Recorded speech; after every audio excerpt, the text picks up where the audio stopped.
नमस्कार मित्रांनो, धनाजी टेक या यूट्यूब चॅनलवरती पुन्हा एकदा आपले मनापासून स्वागत आहे। मित्रांनो, राज्य सरकारने शेतकऱ्यांसाठी आनंदाची बातमी म्हणजे एक महत्त्वाचा निर्णय तो शेतकऱ्यांच्या हिताचा कर्जमाफीचा घेतला आहे। परंतु असे काही लाभार्थी आहे मित्रांनो ज्यांना कर्जमाफी मिळाली आहे, पण ते शेतकरी आता हयात नाही, म्हणजे मयत झालेले आहे। तर अशा शेतकऱ्यांना कर्जमाफी कशी मिळणार आहे याची सूचना राज्य सरकारने दिलेली आहे।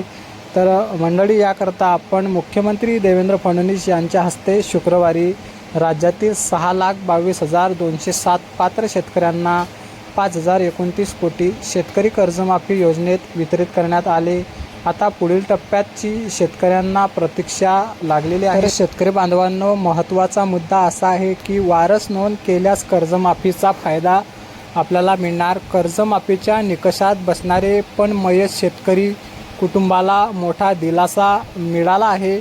कर्जमाफीचा लाभ घेण्यासाठी मयत शेतकऱ्यांच्या वारसदाराचे नाव महसुली दप्तरी नोंद करावी, त्यानंतर त्याची पूर्तता सेवा संस्था आणि राष्ट्रीयकृत बँकेत करावी असे निर्देश देण्यात आले आहेत।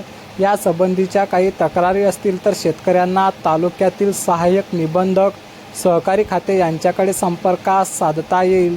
म्हणजे शेतकरी मित्रांनो, आता जे शेतकरी मयत झालेले आहे यांचं आता आपल्याला आधार प्रमाणीकरण करावं लागेल, तशी तक्रार करावी लागेल, त्यानंतरच आपल्याला त्या शेतकऱ्याला कर्जमाफी मिळेल।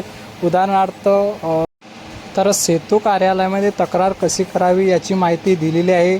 तर पहिल्या क्रमांकावर सेतू संचालकाशी सर्वप्रथम मयत शेतकऱ्यांचा विशिष्ट क्रमांक टाकून पोर्टलवर लॉग इन करावे, म्हणजे मयत दाखलाचं क्रमांक, त्यानंतर युनिकेबल ऑथेंटिकेट या बटनावर क्लिक करावे। 3 नंबरवरती कारण विचारल्यास मयत असे सांगावे आणि निवडावे।